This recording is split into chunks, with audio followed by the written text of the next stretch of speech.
turma do Instituto FASTEF, como vocês estão? Estamos de volta para mais uma aula de psicanálise clínica, psicanálise institucional pelo Instituto FASTEF. Eu espero que hoje você consiga obter conhecimento avançado, porque esse é o nosso propósito, esse é o nosso objetivo. Hoje a nossa aula será sobre comunicação verbal, comunicação não verbal. Para que você se torne um bom analista, é necessário que você tenha uma escuta terapêutica. Professor Eduardo, o que é uma escuta terapêutica? É você conseguir ouvir o indizível, aquilo que os nossos pacientes, os nossos assistidos, não conseguirão falar verbalmente, não conseguirão falar com palavras, mas conseguirão falar através de uma comunicação não verbal. Porque, gente, tudo, absolutamente tudo comunica. Vou repetir. Tudo, absolutamente tudo em nós comunica. Então, nós podemos ver essa moça e entender como ela está e por que ela está assim, pensativa, misteriosa. E agora? Surpresa? Algo de novo está acontecendo? Feliz, extasiada, surpresa. E agora está na defensiva, como se tivesse pronta para uma guerra. Também, nesse momento, ela está se descabelando, sorrindo, em êxtase. Agora ela está pronta novamente, mas não para a defesa, para o ataque. Agora ela quer lutar. Temos ela pensativa, reflexiva por alguma coisa que está acontecendo na sua vida. Tudo isso que nós acabamos de ver é comunicação não verbal. E hoje o nosso assunto é comunicação verbal, aquilo que eu consigo dizer por palavras, e nós temos uma charge aí do lado esquerdo, onde a pessoa está falando pelos cotovelos, e a outra que está deitada ali no divã, ela está em silêncio. Na realidade, o que representa essa figura em psicanálise? Talvez o paciente não esteja dizendo nada, mas o psicanalista esteja apto, treinado para ouvir absolutamente tudo. Existem vários tipos de comunicação que nós podemos falar na aula de hoje. Mas primeiro precisamos entender o que é comunicação. Comunicação é a ação de tornar algo comum a muitos. Então, quando eu falo com vocês aqui usando a língua portuguesa, e esse enredo, aquilo que nós estamos conversando nessa aula, se torna comum através de emissão e recepção, então nós podemos dizer que está tendo uma comunicação entre nós. Comunicação é o estabelecimento de uma corrente de pensamentos ou de uma mensagem dirigida a um indivíduo ou a outro com o fim de informar, persuadir ou divertir. Para que haja comunicação, então é necessário que hajam dois elementos, um emissor e um receptor. E através dessa corrente de pensamentos com coesão, com coerência, com início, meio e fim, é que a comunicação ela se torna algo eficaz. A comunicação intrapessoal é o primeiro tipo de comunicação nessa aula. É a comunicação que uma pessoa tem consigo mesma. Corresponde ao diálogo interior, onde debatemos as nossas dúvidas, as nossas perplexidades, os nossos dilemas, buscando orientações e escolha. Sabe quando você fala consigo mesmo? De vez em quando somos pegos falando sozinhos. E alguém que está perto diz assim, ué, com quem que você está falando? Não, eu estou falando comigo mesmo. Eu estou pensando alto. Essa comunicação, ela é uma comunicação que nós chamamos de intrapessoal. Nós temos também a comunicação interpessoal. Não é intra, é inter. A comunicação interpessoal, ela é essencialmente um processo interativo, didático, de pessoa a pessoa, onde existe o emissor que constrói significados e desenvolve então as expectativas da mente do receptor. A comunicação interpessoal é o que nós fazemos diariamente no nosso local de trabalho, na nossa faculdade, na nossa escola, dentro da nossa casa. Por que muitos casais acabam se separando? Por que existe tanto divórcio hoje no mundo? Talvez o primeiro fator não seja nem o dinheiro, tá? O primeiro fator é a falta, é a quebra de uma comunicação eficiente. Aqui nós temos uma comunicação verbal, que é a forma mais utilizada de se comunicar, de se relacionar. Isso porque ela tem uma grande capacidade de transmitir ideias, de expressar pensamentos. A comunicação verbal abrange tanto a escrita como também a oralidade. Então, comunicação verbal não é só aquilo que eu digo para vocês nesse microfone aqui. A comunicação verbal é aquilo também que eu escrevo.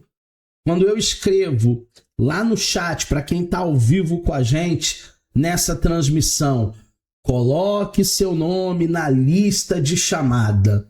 Eu não falei, eu apenas escrevi no chat.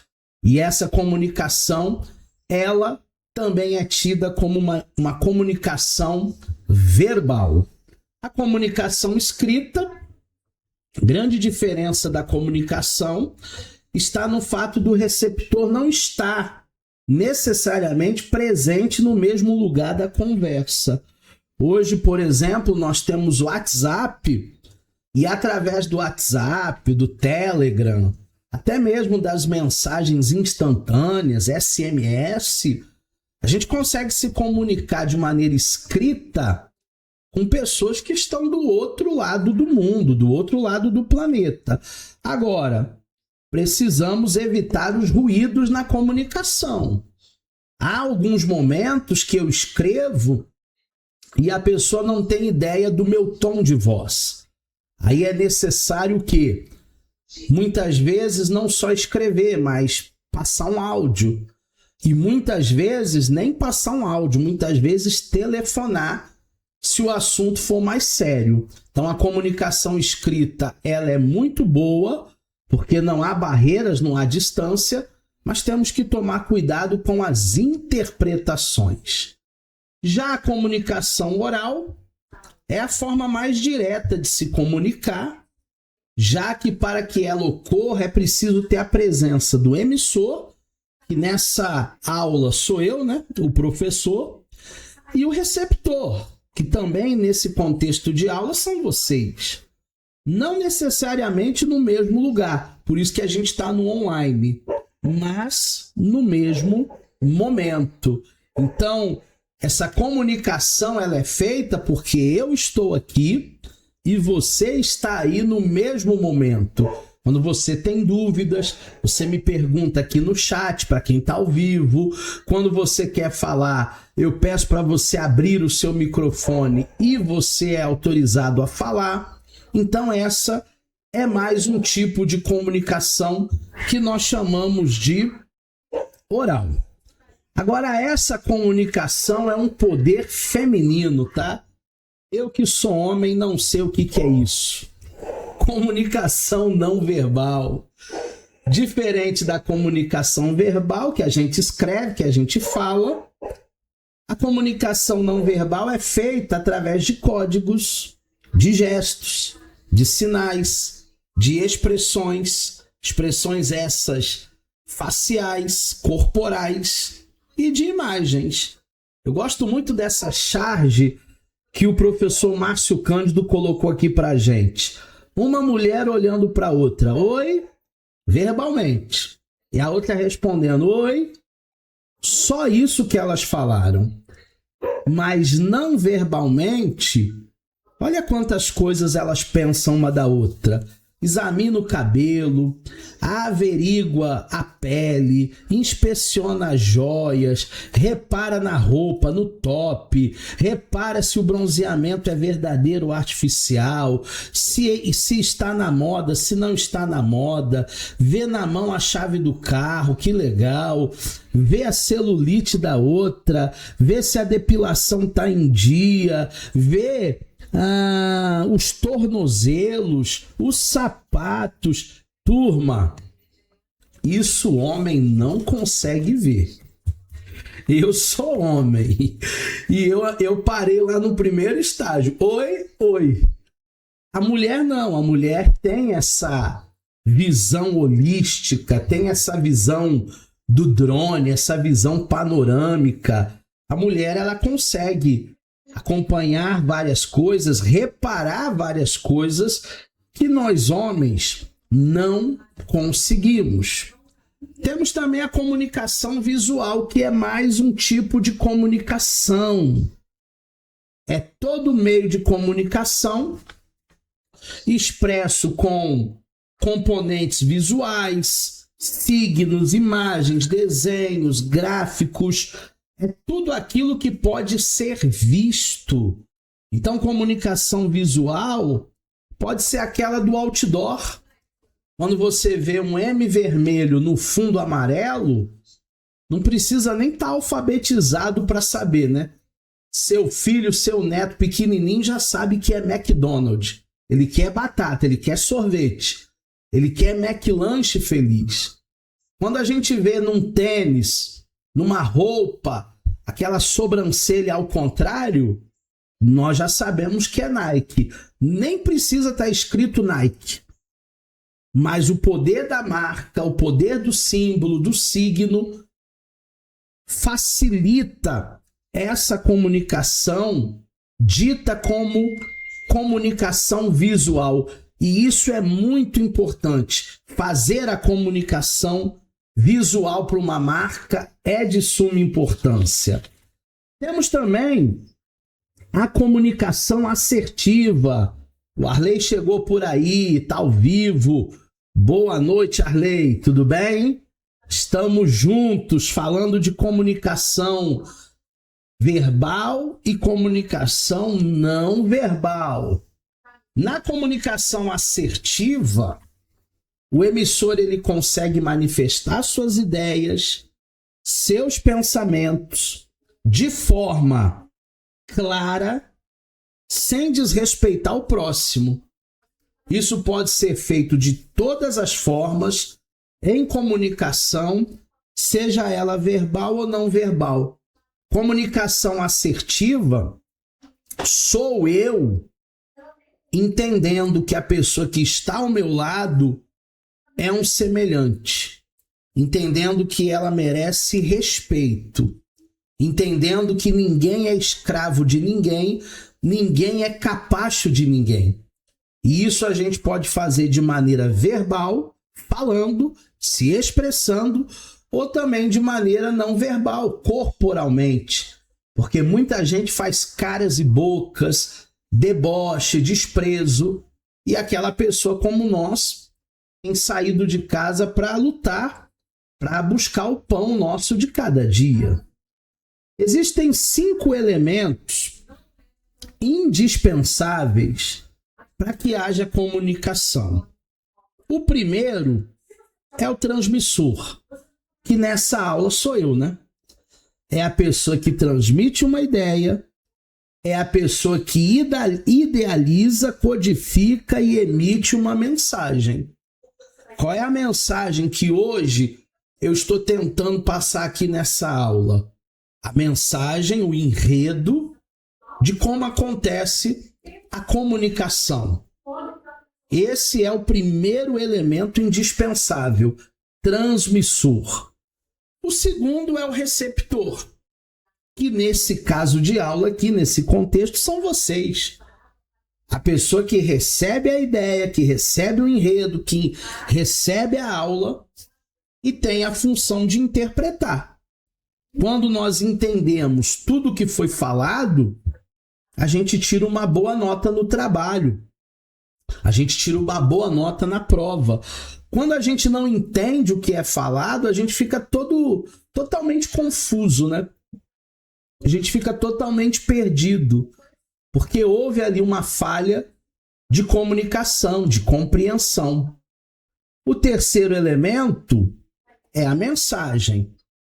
É a ideia a ser transmitida. É o conteúdo da comunicação.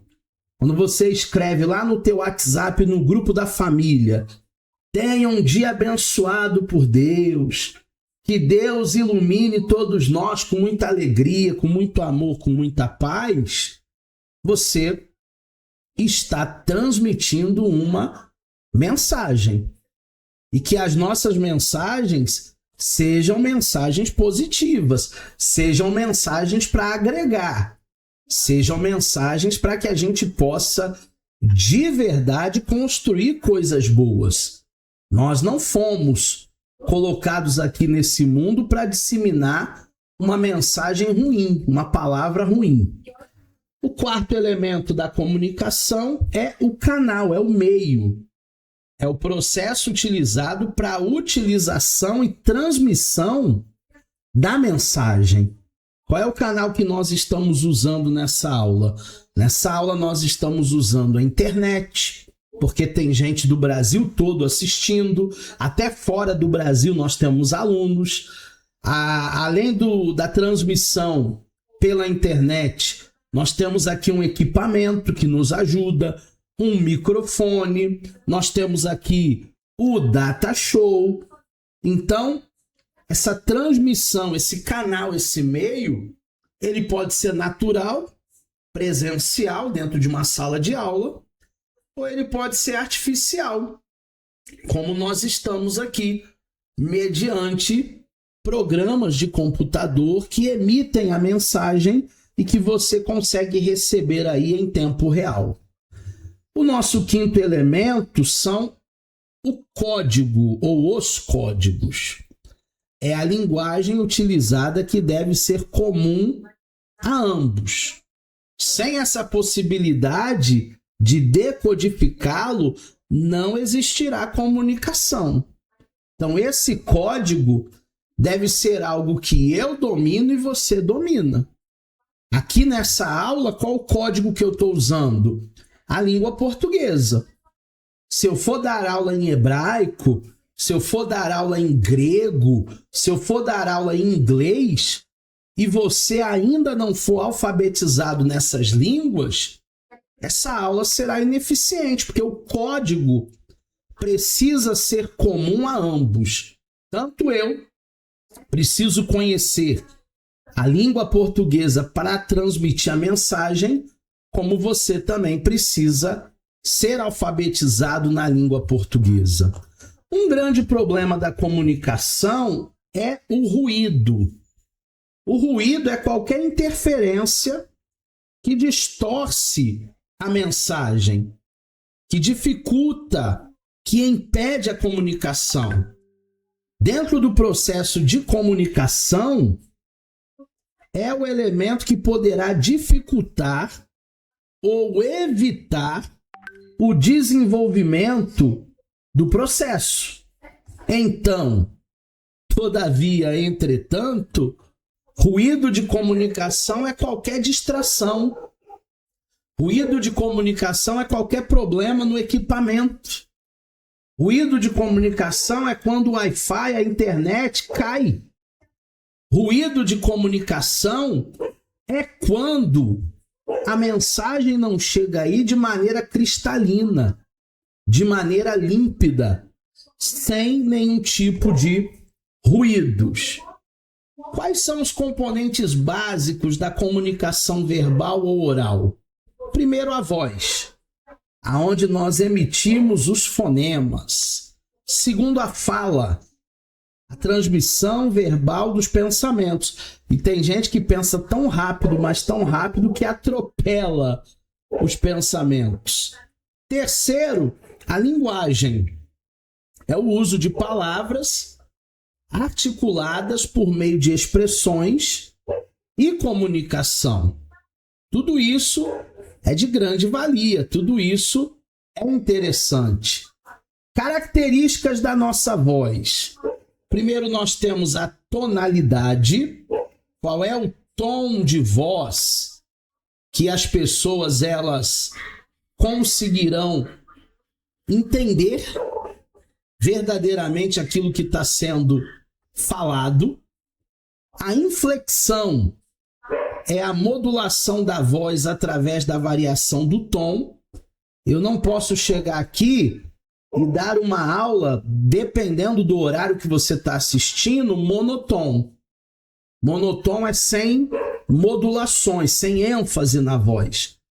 Porque se eu falar monotom, daqui 15 minutos você está dormindo. Daqui 15 minutos você está, ó,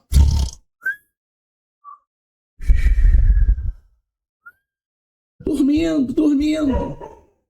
Então, na realidade, nós precisamos de uma modulação na voz, de uma inflexão. Nós temos a intensidade, que é o volume. Tem hora que eu preciso falar mais alto, tem hora que eu posso falar um pouquinho mais baixo. A ênfase, que é a modulação através da variação da intensidade. Algumas frases eu vou dar uma ênfase maior, aumentando o tom de voz. O timbre é a qualidade que permite distinguir uma voz de outras vozes. Eu, por exemplo, quando o Roberto Carlos canta, eu sei que é o Roberto Carlos. Quando o Tim Maia cantava, eu sabia que era o Tim Maia, porque existe algo que esses cantores da antiga tinham, que nós chamamos de identidade vocal. Hoje, parece que está tudo muito igual, né? Se você pegar aí um sertanejo universitário, você não sabe quem é quem. Características da fala. Estamos falando hoje de comunicação, verbal e não verbal. O ritmo refere-se à cadência da fala. Se você falar muito rápido, as pessoas não vão entender. Correção de linguagem. Trata-se de falar corretamente. E se você é uma pessoa que tem dificuldades com a língua portuguesa, que é uma das línguas mais difíceis do mundo, você precisa de leitura. Quanto mais a gente ler, mais estaremos aptos para falar melhor. Quem não lê, fala errado. Articulação é a emissão completa e correta de todos os fonemas. A, E, I, O, U. Tem até um exercício que os fonodiólogos passam de colocar uma caneta na boca e tentar falar para ver se vocês entendem o que eu estou explicando nesta aula. É dificultoso? É. Mas se você treinar, a sua articulação, ela tende a melhorar. Nós temos a concatenação, que é ordenação de pensamentos, coesão, coerência. Tem pessoas que falam e eu não entendo nada. Professor, porque diz a lenda, quando eu caí do trem, o Highlander estava em cima do prédio e aí ele me deu uma bala. Gente, uma fala desconexa, sem coesão, sem coerência, não dá para entender absolutamente nada. Fluência é a facilidade de se expressar corretamente. Quando você é fluente na língua, você fala e todo mundo vai te entender. Se você é fluente no espanhol, hablas espanhol, as pessoas vão compreender o que você fala lá na Espanha, lá nos países latinos. Agora nós vamos falar dos tipos de linguagem. Existe uma linguagem mais culta, que é falada por pessoas que têm um nível, uma riqueza cultural maior, um grande conhecimento de léxico, tem a ver com dicionário, linguística, palavras perfeitas, concordâncias nominais e verbais. Por isso que é importante nós termos acesso à cultura, porque quanto mais você aumentar a sua riqueza cultural, mais você poderá ter uma linguagem melhor, uma linguagem culta. Mas também existe a linguagem coloquial, a linguagem cotidiana, do dia a dia, que comete pequenos deslizes, porque ninguém é de ferro. Tem algumas gramáticas, alguns erros gramaticais que são perdoáveis. Essa linguagem coloquial pode ser dividida em cuidada e descuidada. Ninguém dentro de casa vai ficar conjugando verbo, vai ficar usando objeto direto, objeto indireto. Não. Em casa nós usamos uma linguagem coloquial. O terceiro tipo de linguagem é a vulgar. É aquela de pessoas que não têm riqueza cultural, não tiveram oportunidade de estudar.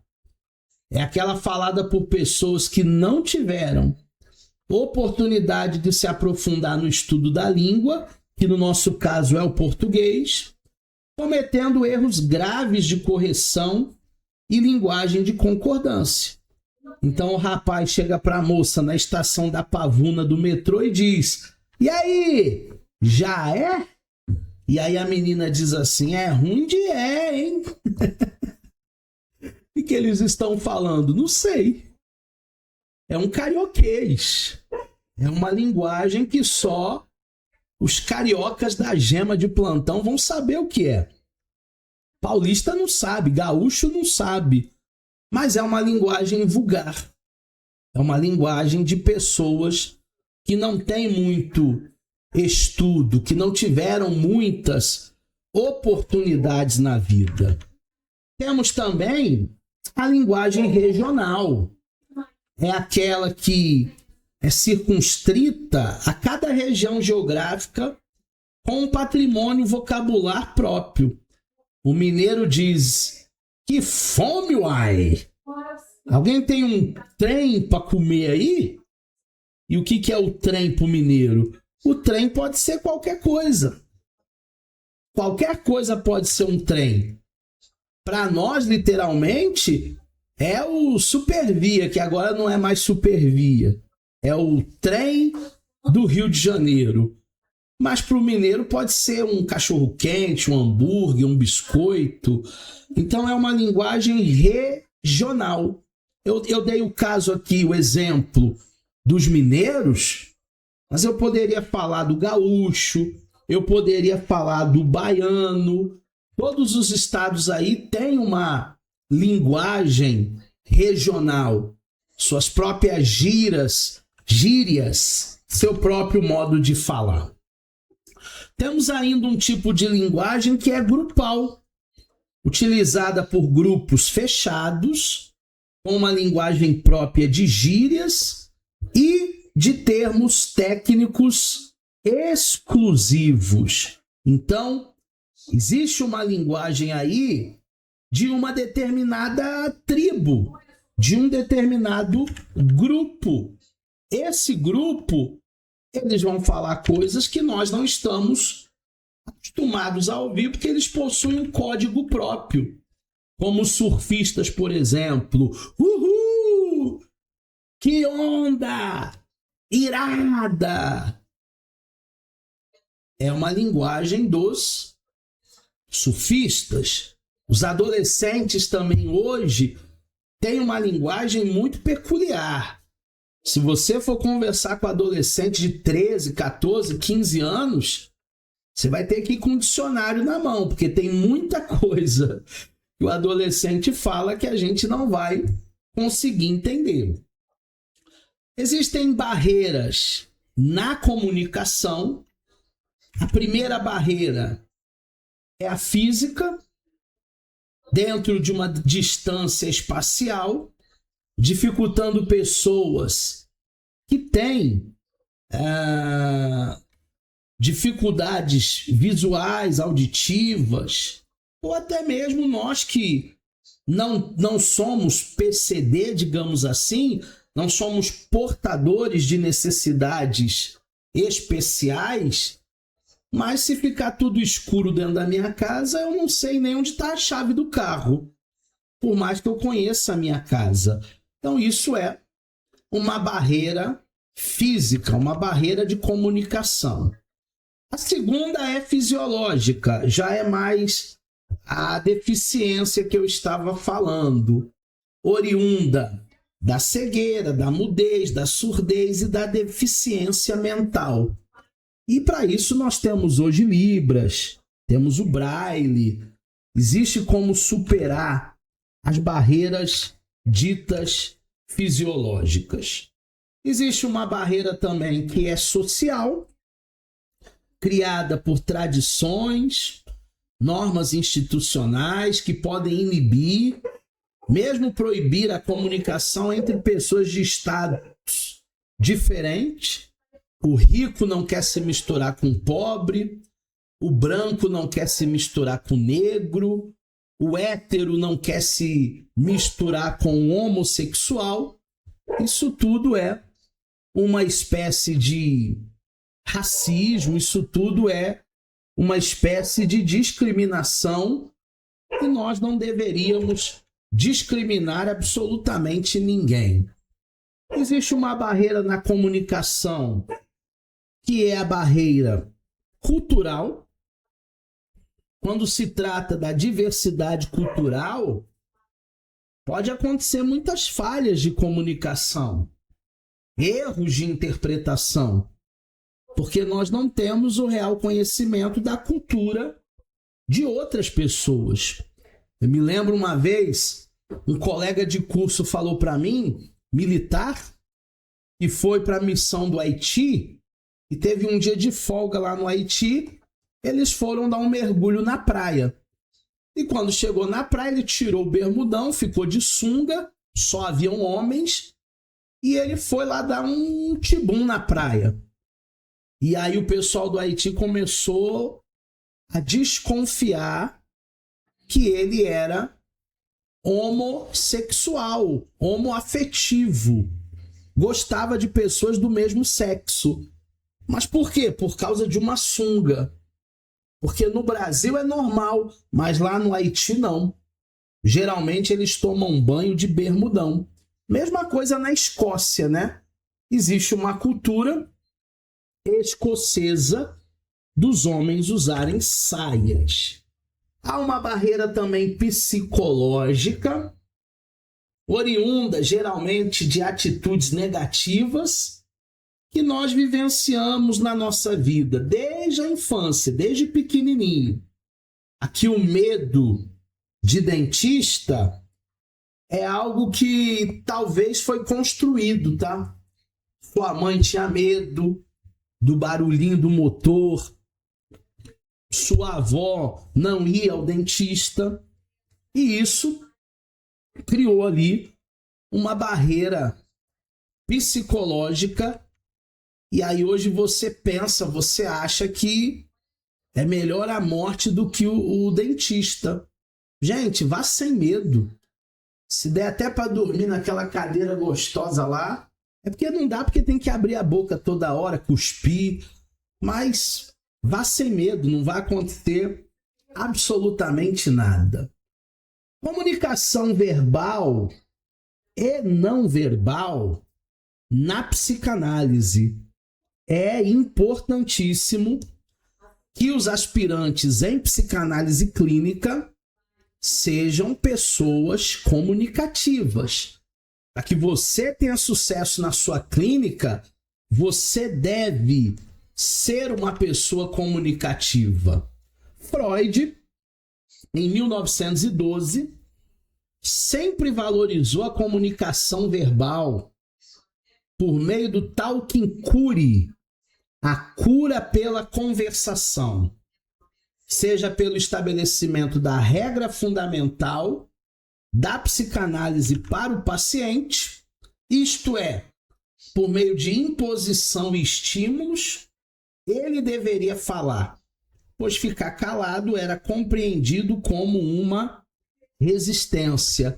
Esses dias eu estava assistindo o Danilo Gentili no De Noite, e o Danilo Gentili disse que existem pessoas que vão ao psicanalista, pagam uma consulta até cara, e eles ficam calados. Eles querem mentir, eles querem devanear.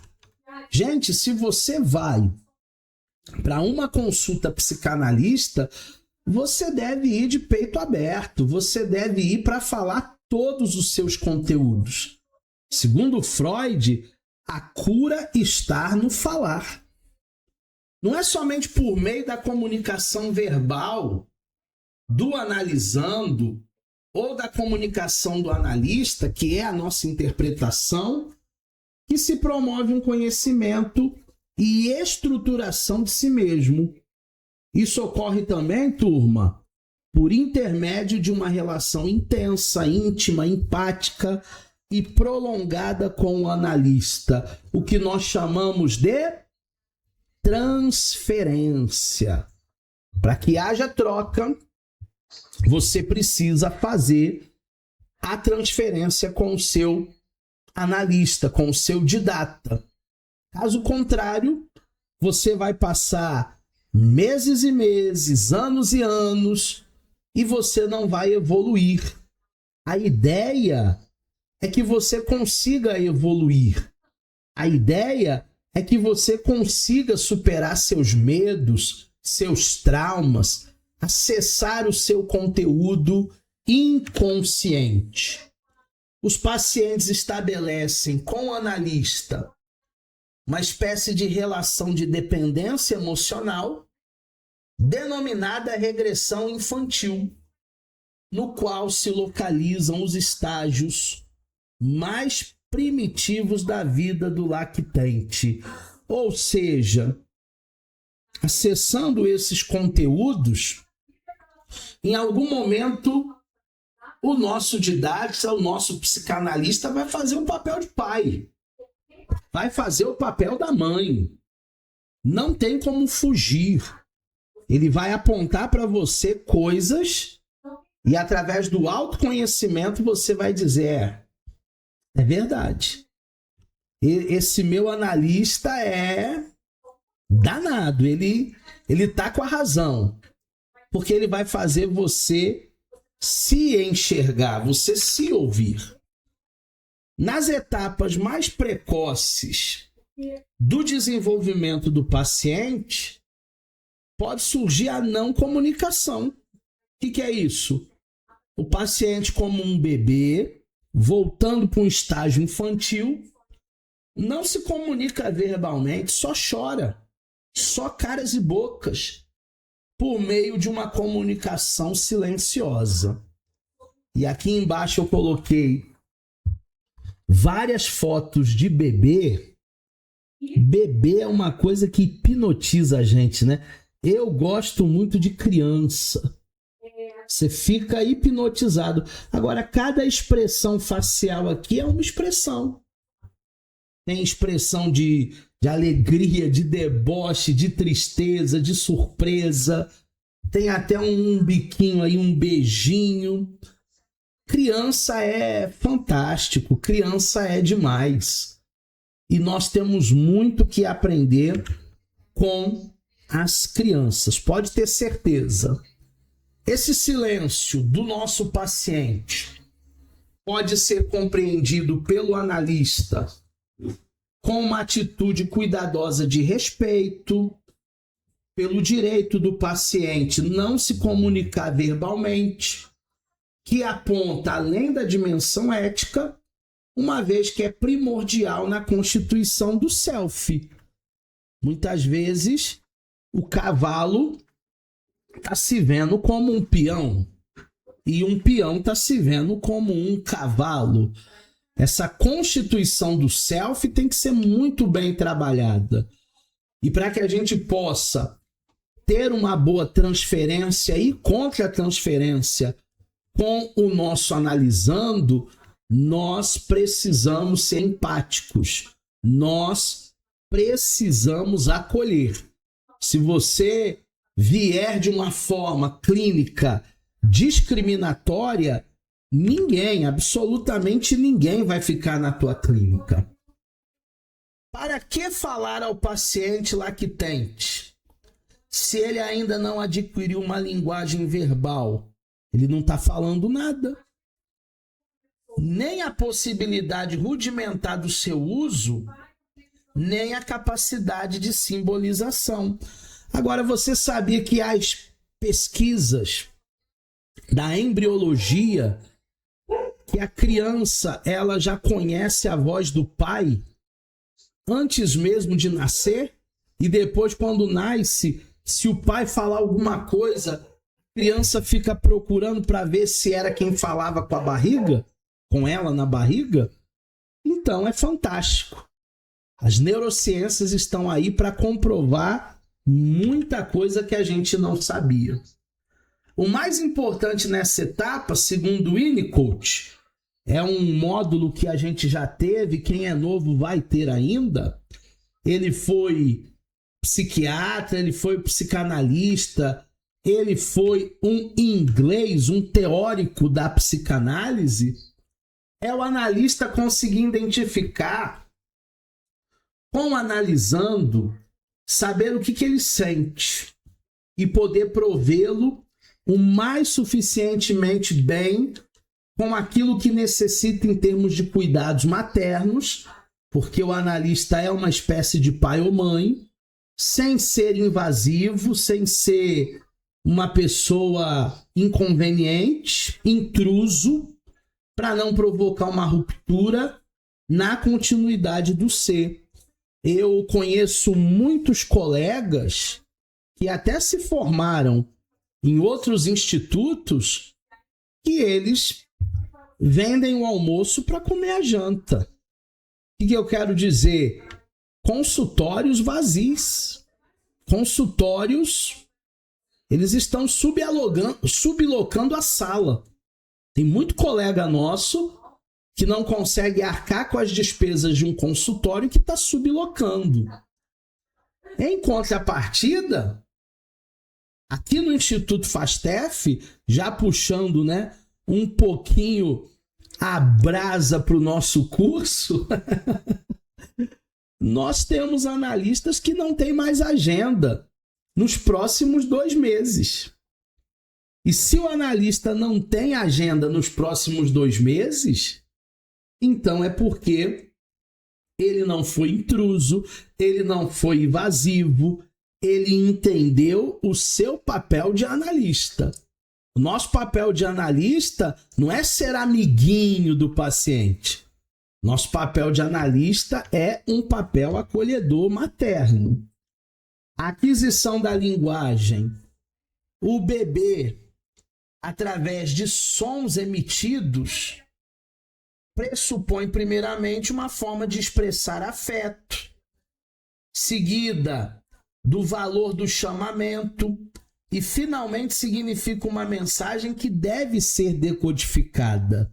Eu estava assistindo uma reportagem esses dias, eu não sei se foi no Fantástico ou no Domingo Espetacular, que o bebê de outro país emite sons para chamar a atenção do pai e da mãe, diferente dos sons dos bebês, por exemplo, do Brasil.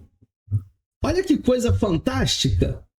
Um bebê americano, ou um bebê holandês, ou um bebê japonês, vai emitir alguns sons para chamar a atenção da mamãe, para chamar a atenção do papai, mas esses sons não são os mesmos em todos os países. Significa que, mesmo através de sons emitidos pelo bebê, há uma linguagem, há um código que pode expressar afeto, medo, raiva, desconforto. E mãe é mãe, né? Mãe sabe até porque o bebê está chorando. Temos as pré-formas de comunicação desenvolvidas a partir da criança com o seu ambiente. Criança grita, criança chora, criança sorri, criança esperneia. Por que tudo isso? Porque ainda não fala. Que designam uma diversidade de sensações. Pode ser raiva, pode ser dor, pode ser angústia, pode ser satisfação, pode ser impaciência, pode ser até prazer. E a mãe codifica. Ó, esse não é choro de fome, não. Esse é choro de cólica. Ó, esse não é choro de cólica, não. Esse é choro porque a fraldinha deve estar cheia. Mamãe sabe tudo. Mãe é mãe. A aquisição da linguagem conduz à possibilidade do sujeito narrar a sua própria vida. Claro que algumas vezes alguns começam a devanear. Tal narrativa forma a história autobiográfica e posteriormente tem a constituição da história de vida, que é o processo pelo qual os pacientes se apresentam aos seus analistas. É uma persona, né? É um personagem. Nas primeiras sessões, nós ainda fazemos ali algumas máscaras. E essas máscaras não é falsidade, não. São mecanismos de defesa. A gente está chegando num terreno novo, nós não sabemos quem é o analista e nós estamos conhecendo o que é psicanálise clínica. Então, no primeiro momento, é normal fazer máscaras. E ao longo do processo, a gente vai se despindo das nossas máscaras. A regra fundamental da psicanálise é o diálogo, que ocorre no encontro do analisando com o seu analista, de uma sessão de psicanálise altamente especializada, não acontece em nenhuma outra ocasião. Eu tinha um professor de fotografia que lá no curso ele disse uma vez assim: quando eu tô com um problema, eu saio com a minha amiga que é psicóloga e a gente toma uma cerveja e aí eu conto tudo para ela, aquilo ali é a minha terapia. Não é. A nossa terapia não é num bar bebendo uma cerveja com um colega psicanalista ou psicólogo.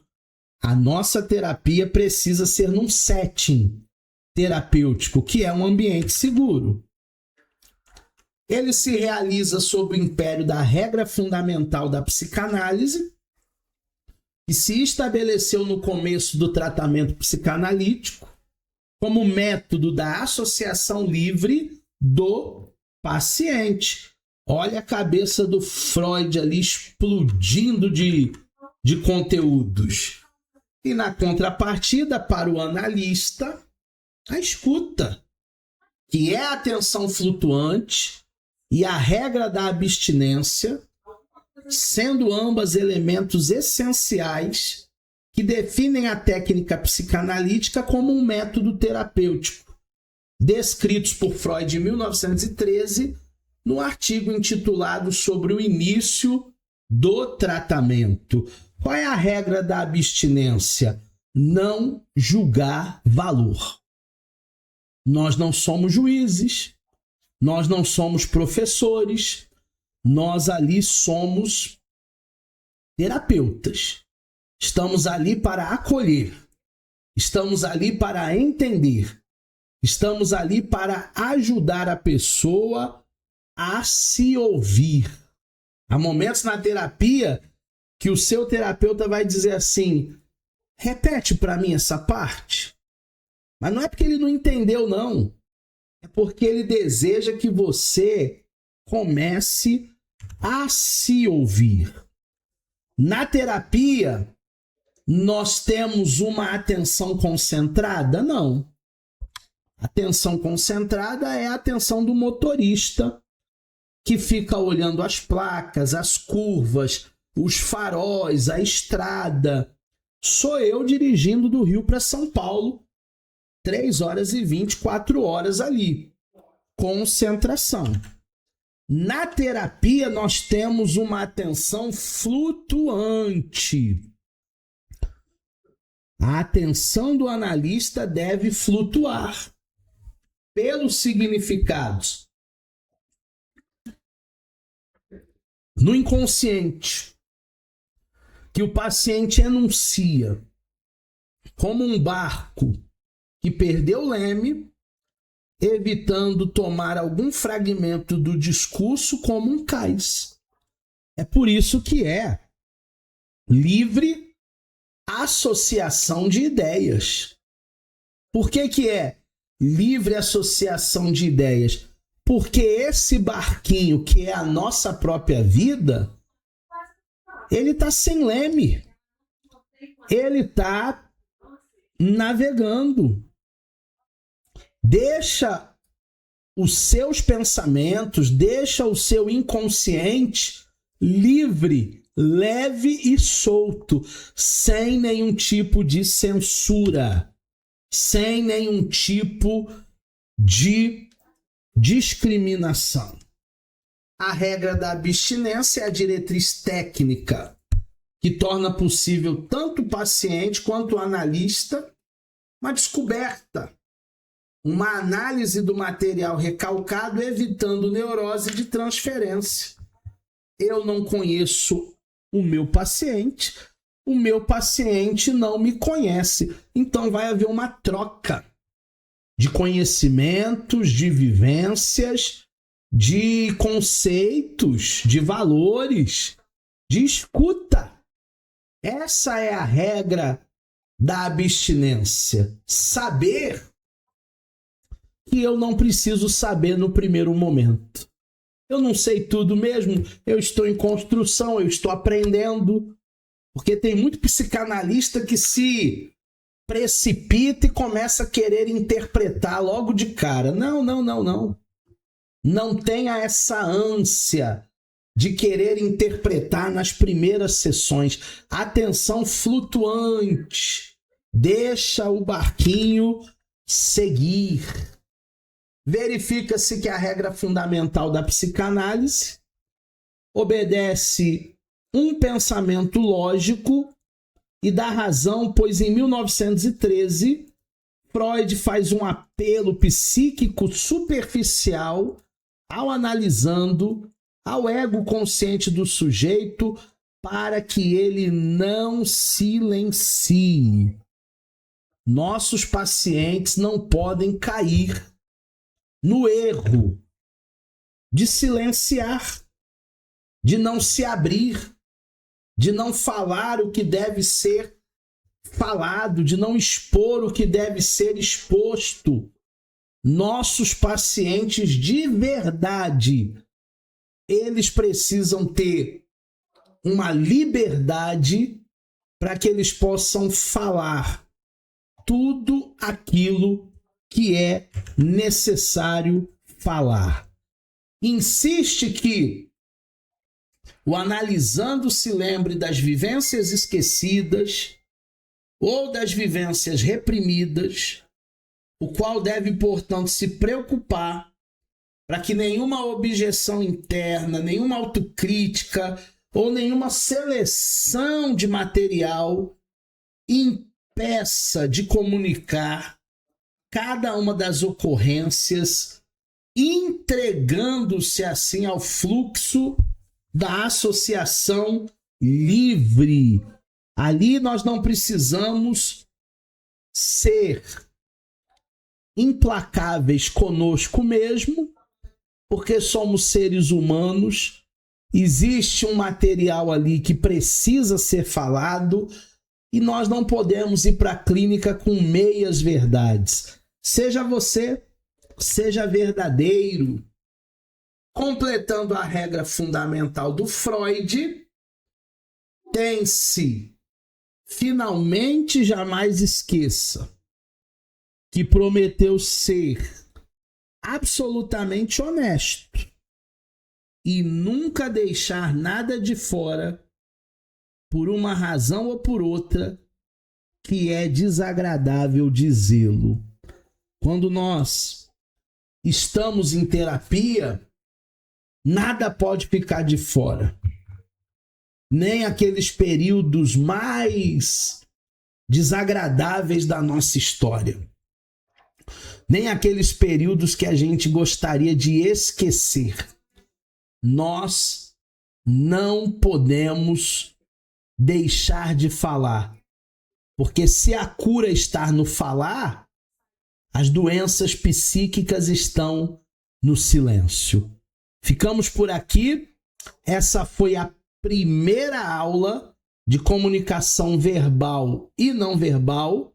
Na próxima aula nós vamos continuar esse assunto para que nós possamos trabalhar com muita singeleza, mas também com muita clareza. E você possa continuar conosco no Instituto Fastef. Nos vemos na aula de número 2.